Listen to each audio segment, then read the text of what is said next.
Bonjour très chers compatriotes. Ezali Wabino Pierre Mike Mloai. Lelo tuzoya kolobela likambo ya République démocratique du Congo, ba situation ezoleka na mboka na biso la République démocratique du Congo.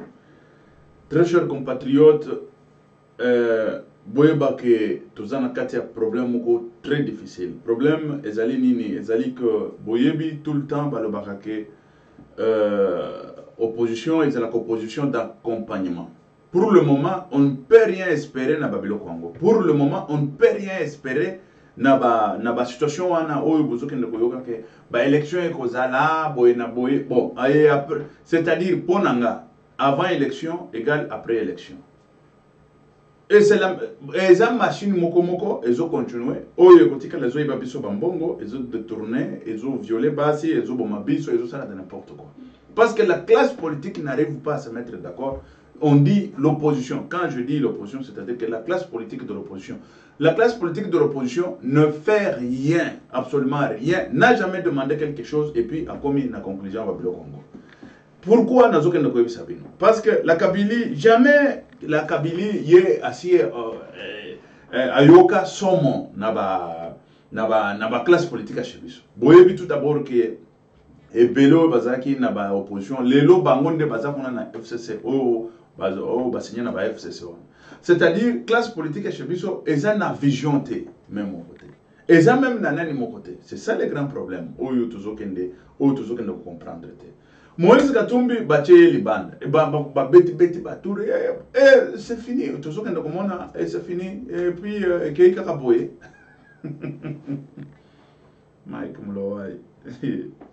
Moïse Katumbi et c'est fini. Et puis makambo ya Moïse Katumbi vous voyez que Ndegonaye soki mukatebe katoto yo wana na majorité présidentielle. Bon, ça ce n'est pas aussi un problème. C'est que mutu na mutu ako kende kuna alingi. Mais le grand problème nga na soki ndekoloba. Mutu azali candidat. Alobi ke na kozala candidat. Te yo koya na République démocratique du Congo te parce que machin. Di ba élection yo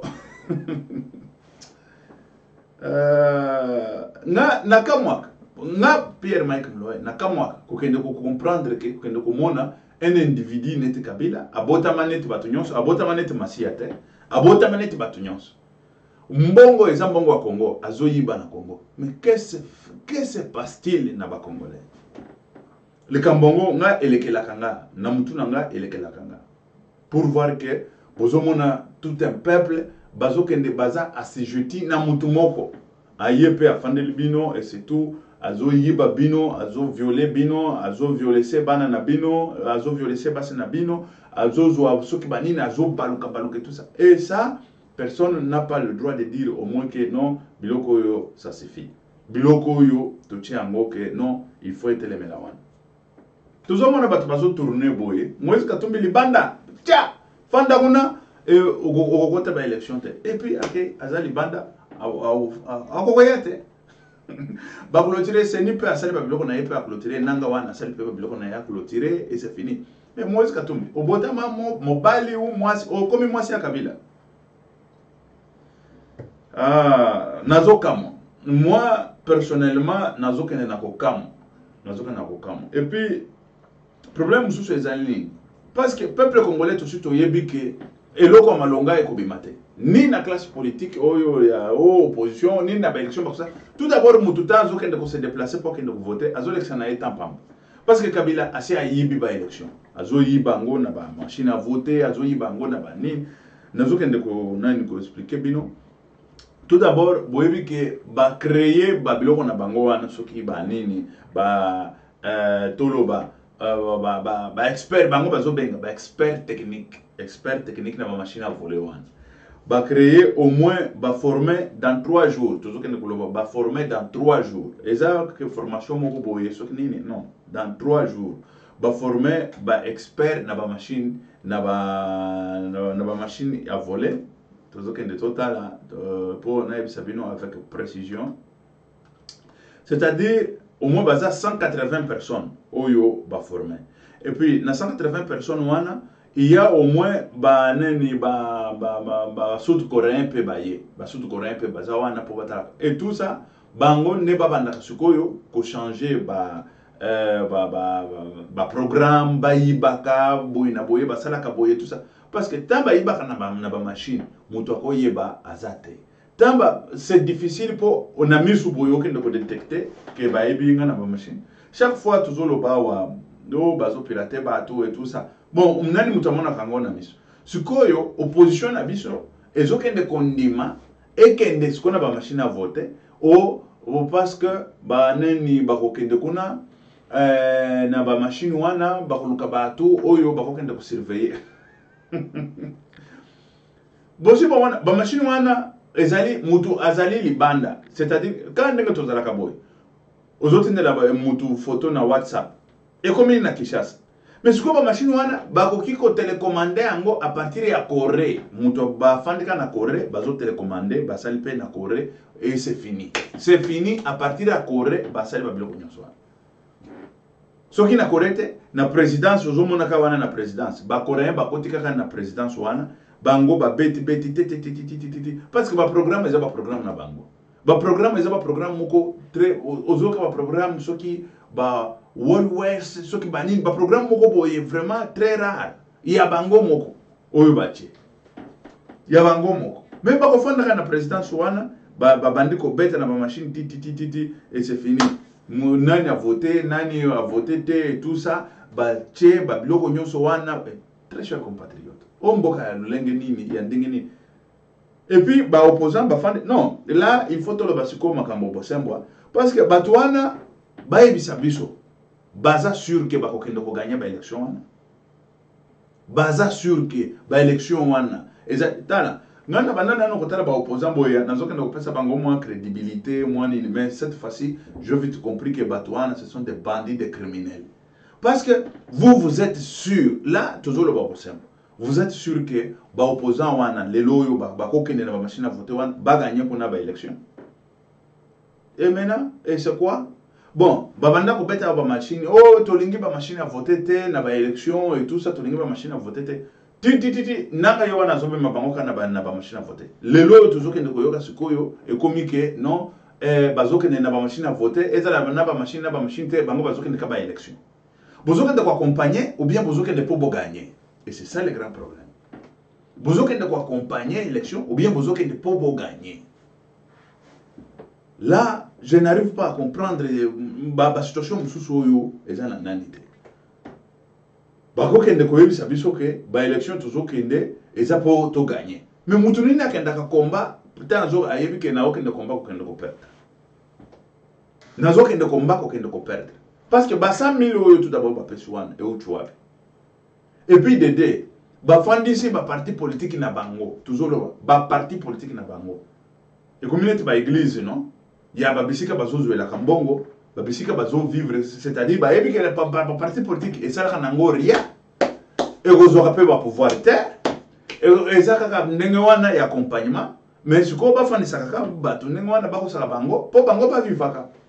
Babi misaka mwa mbongo ya koliaka, mwa mbongo ya kuvivre, mwa mbongo batambola kana ba jeep na ba mituka minene. Et c'est ça le grand problème où tous en ngo. C'est quoi c'est ça? Non, to comme vous ko comprendre ce ko opposition na lolenga wana. Na lolenga wana, yango to comme vous comprendre opposition. Parce que quand on parle parce que non, ça commence à me dépasser, ça commence à dépasser notre entendement. Parce que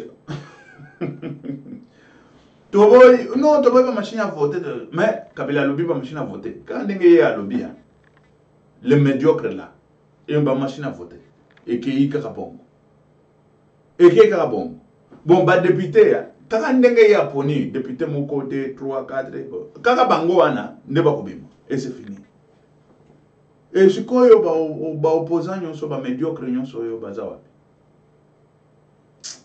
Désolé que là, na minute très cher compatriote, na moni déjà batu ndenge basi ba lembi, batu ndenge basi ba moni déjà que ba opposant toujours que na bango, bazali batu moko boy, ba criminel, bango pe baza ba criminel. Ba bandi, ebele bazo kende kuna eza ko kende kuluka, ba poste, ba place et c'est tout. Classe politique pourrie. Classe politique moko boy, tu ne peux pas classifier ngo wapi. Bon, nani UNCP azoloba akokende ka ba nani akokende ba nani ba election wana UNC Mais ce qu'on a ba okende ba élection, mais na ba machine à voter. Balong la machine à voter, na ba nani na fichier électoral. Mais ce qu'on ba kolongolango quand fichier électoral ba kosokola kango quand yango boyoki IDPS o azokende na ba machine à voter wana même ba sokoli ba fichier électoral était na ba nani azokende. INC azokende. Mais sikoyo là je natikalinga ngamoko tout d'abord na fandi nazotala na lobi mais ce n'est pas possible. Bon, nani ndeko na biso tuzokende koloba ndeko na biso nani Mbemba auti na prison boyebi ke muto auti na prison aza vraiment affaibli, aza tellement affaibli na ba situation wana ya prison moyen azwa ba nani moko déterminatif eza ba décision moko déterminatif eza te pourquoi parce que talakaka mutu auti na ye na prison aza na kati ya kolemba lemba asi alembi na ye bon sikoyo bandeko na biso oyo bandeko na biso tozana bango pourquoi pas bakoki kosala quelque chose c'est ça makambo oyo ezokende bango wana ndenge bozomona bango wana tolongoli na Mbemba parce que Mbemba aza tellement affaibli na nani makambo ya tribunal makambo ya nini mais c'est-à-dire kanambe ya fandi kanambe mutu moko azo gérer biloko nyonso wana tokene na ba machine à voter toko tricher toko sala boye et puis c'est fini là c'est fini mutu akosala ni A ni B azate mutu akosala fion azate et puis c'est fini akekuna oya kobima wana Shadari abimi lisusu babomi lisusu batu na Congo wana pendant 10 ans 20 ans lisusu bazo massacrer mais peuple congolais jusqu'à quand tokotelem. Et tout ça vous savez c'est quoi? C'est parce que bazali incapable pour le moment, bazali tellement incapable ya kobimisa bato ozokaka bomimisa bato bazali incapable ya kobimisa bato awa bazokende koloba l'UNC s'écarte de toute logique de boycotter des élections. Wana INC ya Vital Kamerhe de boycotter des élections, mais s'associe avec d'autres forces de l'opposition pour faire aboutir le combat au rejet de la machine. Mais au rejet de la machine quand?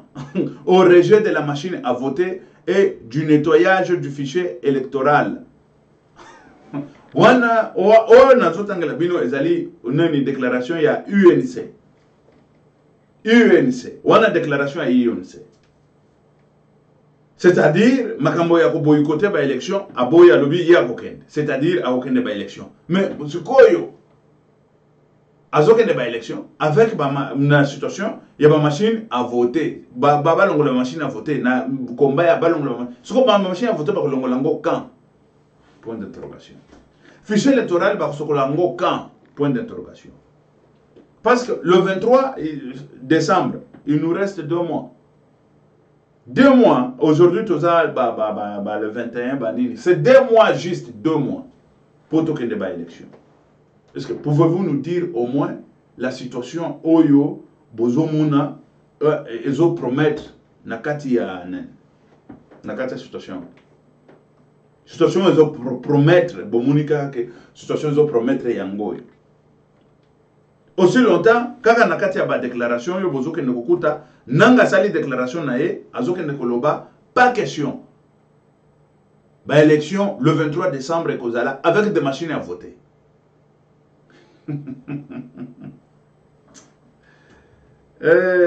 Nzambe na kembo. Pas question. Le 23 décembre des élections, il y aura des élections mais avec machine à voter. Wana sikobo yoka UNC.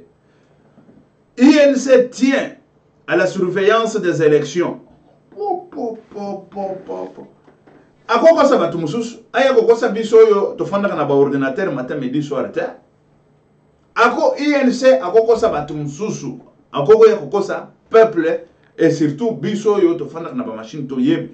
Bandeko, batu bakoki ko yiba na ba machine boy. basali pe ba détournement yo oza wana ozoyeba kutu te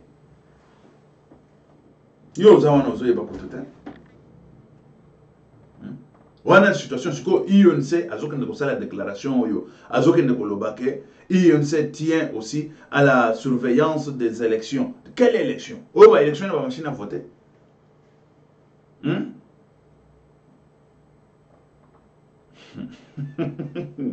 Tout le monde a classe politique, mais il y a la République démocratique du Congo. Je ne pense même pas que une fois, beaucoup de changer pour ébayer la classe politique et l'opposition. Parce que la classe politique et l'opposition, n'est tellement pourri, yango moko, pourri. Classe politique et l'opposition. Toujours bon, pour la candidature commune, pour la candidature commune. Pour la candidature commune, parce que Vital Kamerhe est incapable, Ntolobaki Ango même la fait passer. Vital Kamerhe, liboso ya Etienne Tshisekedi wa Mulumba, andimakite. Siko lelonde ako kondima, kozala sima Moïse Katumbi, ou sima ya Tshisekedi, Félix Tshisekedi, ou sima ya nani. Ya nani Vital Kamerhe ako bimbo. Hein? Situation est tellement chaotique, situation est difficile, mais pour le moment, on ne sait pas comment arriver à une union soana. C'est que la situation est tellement chaotique. C'est tellement chaotique. Pour éviter, pour le moment, dans la République démocratique du Congo, on ne sait pas nani akokukoya ko nani kolongola ba médiocre yo ko tiapé classe politique mon va bien. Ou il faut qu'on par les armes, par la force, ou il faut, c'est ça le grand problème. Parce que dans minute yo démocratiquement tout le monde qui babilo yangote. Par la voie démocratique, ce n'est pas ça. Par la voie démocratique kabila ko kendete, na batuna yo wana ba ko kendete.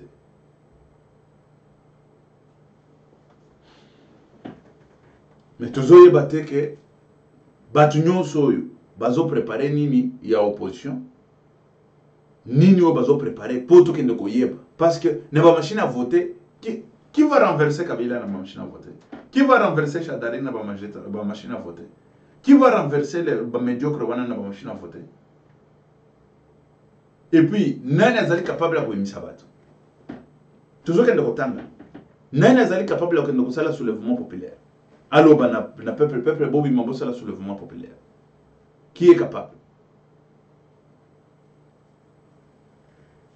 Zamba Zoualokoum, parce que Zanzambe, mais de toutes les façons, le peuple congolais, ceux qui sont s'organiser, te boiba que na katia classe politique, et logo malonga ko bimakuna ezate. Et logo ya malonga et ko bimakuna ezate. Ça c'est clair et net comme de l'eau à boire. Il faut que y bakango. Tu fais des élections, les achètes sur des élections. Élections, on a des élections, on a c'est n'importe quoi. Et c'est n'importe quoi, on a bandimi yango. Et ce que les loyaux, bakende ko le banine. Ezali la communauté internationale landimi, on a. Et puis nani yango akoki on a République démocratique du Congo. Oyo akoki ko le ban non, la communauté internationale non. On se pose tout d'abord awa. Toujours kende ça c'est la République démocratique du Congo. Nous avons besoin que l'élection salema, l'élection bien, l'élection paisible et puis l'élection acceptable par tous. Et puis l'élection salem. Non, la communauté internationale, ce que bimisi batu ba comme mayo na CPI. Et CPI c'est quoi? Et CPI c'est quoi? Au lieu ko fanda kalibanda, ozomona ka batu ndenge bazokende na ko souffrir matin midi soir, bazokufa matin midi soir, bazo violer batu matin midi soir. Je souffre plus que celui qui est à la CPI. Je souffre. Je souffre. Mais les lots, tout le monde a bamsusu, bazo zwa bambongo, ils ont n'a pas na pampers, na ba Suisse, paradis fiscal, bani et tout ça. Mais non. Opposition, ils ont opposition d'accompagnement. Tout ça opposition malonga ezate. Batuana bafandisi ezali magablo na bango. Ya batu ba pesa ka bango ba lar ba vivaka na bango. Ezaneti ba église ou bozomo. tolobaki yango eza neti ba église bafandisi okukuta na kati ya église wana biloko kirikiri siko zoto na me bino c'est quoi ça non bafandisi bato awa di bopesaka mbongo bopesaka mabonza et c'est fini ata soki ke bayebi likambo ezoya souffrance ezoya bazolakisa bango face moko ya bien biso nzambe ayokaka biso nzambe olange akufi na mobali na ye balandani neti nani mais bato bazo comprendre te que mais comment bango basali na nzambe mopepe mabe boye ya lolenge wana ye memi bango tous les deux à la fois et tellement banda kusofrir na mopepe wana qui était au courant tu as comment au courant c'est un comme grave au baken d'Afrique du Sud oh bon très cher compatriote nzamba na biso nyonso nzamba na biso il faut to ba ndeni to kotelema ngui pour la République démocratique du Congo kotelema ngui ezali kotelema la batu nyonso yo bazo sala accompagnement et ça tozongeli lisusu nani yaka batu nyonso bazo sala accompagnement ya na kati ya bokonzwan il faut kotelema la bango parce que eloko malonga iko changer na République démocratique du Congo ezate ikele faire wana il faut tirer déjà ezala na mitu na bino eloko iko changer kuna ezate mais biso dans la diaspora on peut au moins essayer de faire quelque chose et quelque chose là c'est quoi c'est ça dans la diaspora to fandiawa dans la diaspora bon quel est votre avenir ya biso diaspora c'est quoi avenir na biso ya diaspora c'est quoi okenda Kinshasa il faut tant aux voyager $55 ya kimbuta na batu na yeba kendo komela masanga bakendo koloka basi et tout ça $55 kamwa aéroport batongi wana la République démocratique du Congo mobimba tala kamwa aéroport kazanet ka izale yandeke wana ne sikoyo ofutela kango $55 pour voyager na kamwa izale yandeke oyo basali epa ya matata mponyo ou nana la kabili o nani kanambe wana toza na très cher compatriote il faut toyeba nini oyo toza nango besoin c'est parce que pour le moment vous devez savoir que tozali na kati ya situation moko na situation moko oyo beaucoup ta moyen ko maîtriser yango ezate tant que tozokende na kotala ba opposant tant que tozokende na kotala ba opposant ah nzambe na kembo situation est tellement dramatique dans la République démocratique du Congo dramatique ou toujours que dramatique bon ça va toujours qu'il y a une situation mususu dans la République démocratique du Congo ah nzambe na yebisa kibino que 140 techniques c'est-à-dire que ba technicien oyo ba nani ba former bango va former 140 techniciens et puis na 88 techniciens oyo ya miru système oyo atindaki c'est-à-dire que atindi ba coréen baza 88 oyo bazoya de façon que bafanda po bayeba ndenge nini bako sala pona ba fonctionnement ya ba machine à voler ba fonctionnement ya ba machine oyo bakoyiba biso bakoyiba ba élection parce que wana baza na ba système mususu oyo ebisaki bino ya ba internet na bango ezali ba système ya ba software et hardware ayo ezaba biloko na bango moko oyo ya ba hardware wana ezaba biloko na bango bakoti kuna ba manipuler ndenge bako manipuler ba yibi ba élection et puis bakeye nango voilà wana tozolo ba 88 wana bakufanda wapi pe bakozala wapi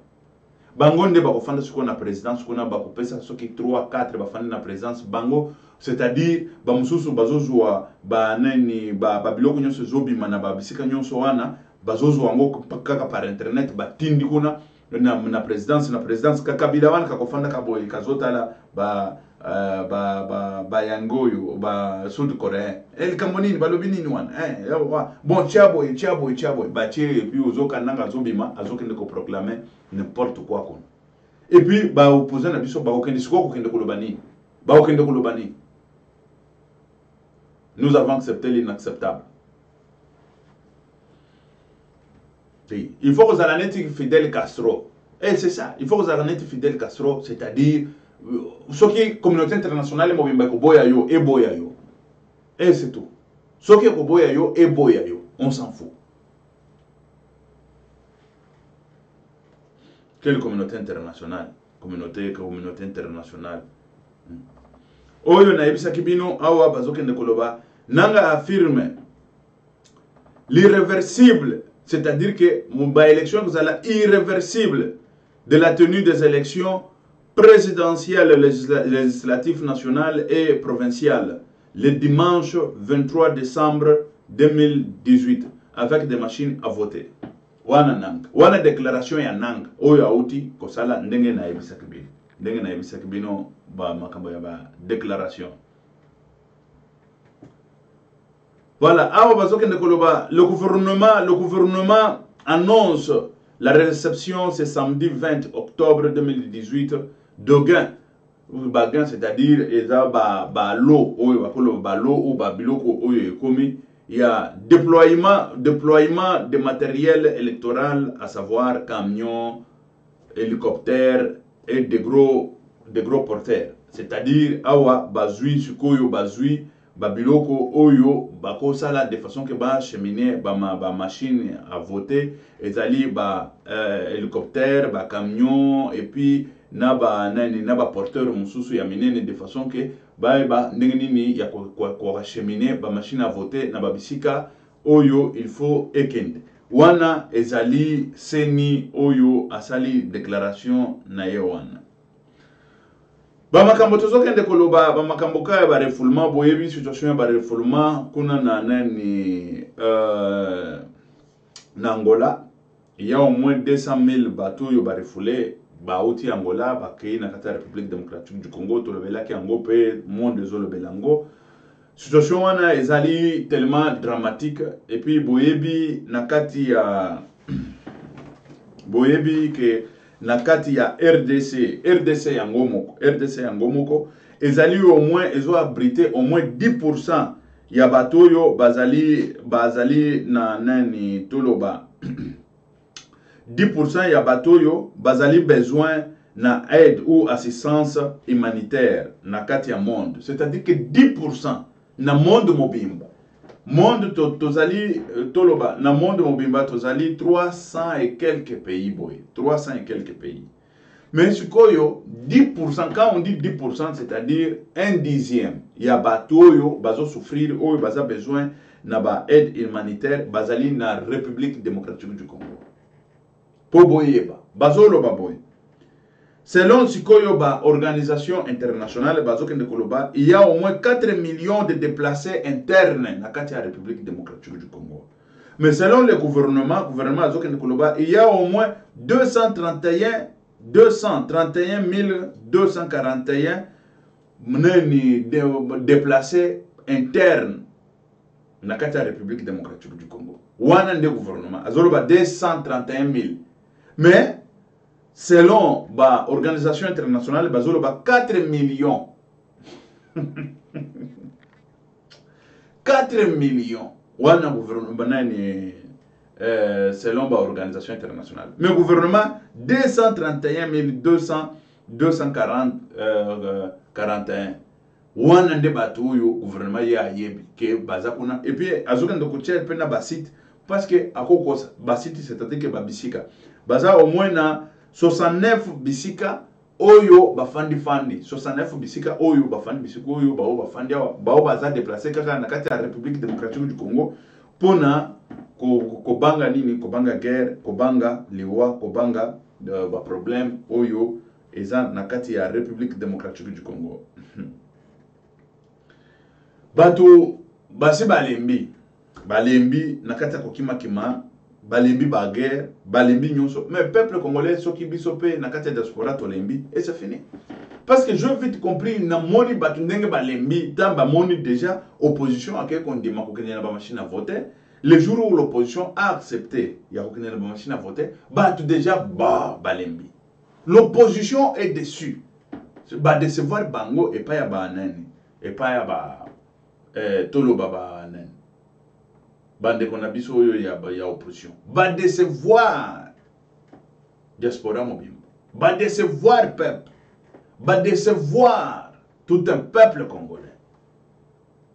Et après ça, vous qu'est-ce qu'il faut faire?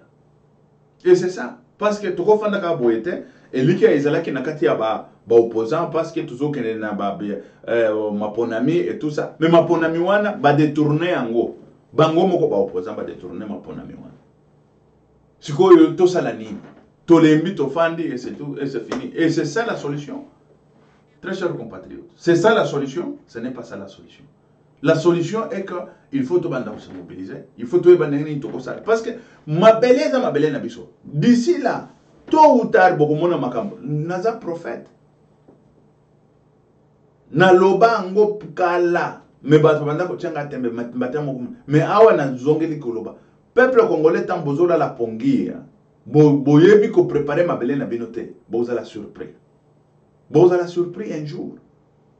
Boyoka ka awa bavien bande ko kitana Kinshasa wana. Oza la nationalité, oza la mukanda, oza la samukanda. Moboko moko kama bolubi mais makamboyo il y a quelqu'un qui disait ça parce qu'il y a des gens toujours que babamona kanga neti nani. Tana banda ko yebisa bango kala pour la élection il y a France. Il y a des gens qui voyaient comme si un mouton a fou. Mais taba mona ngo batikali bazokama. Vous êtes devant un prophète. Yango peuple congolais bo banda déjà ko bongisa mabele na bino. Bo banda déjà ko yeba ndenge nini boko bongisa. Beberkai. Retour à la berkai et à la retour moko boye. Ozana yo pepele, ozana yo nani tous à la surprise un jour. Ah, ezali Pierre Mike Mlowai. Tant na lobaka batu bamonaka comme si Ok, merci très chers compatriotes. Nakena tikibino tout ça déjà na 30 minutes oyo na sina zubino nakena tikibino to kozonga lisusu pona ba information lisusu bo s'abonner massivement quel que soit bitumbo tout ça nango mais bo s'abonner massivement de façon que to e ba ndenge ni to pesa bino ba information ya mboka na makambo to ko kosala. Nous sommes capables biso la diaspora. Nous sommes capables au moins de quelque chose. Ok, merci très chers compatriotes. Merci, ciao.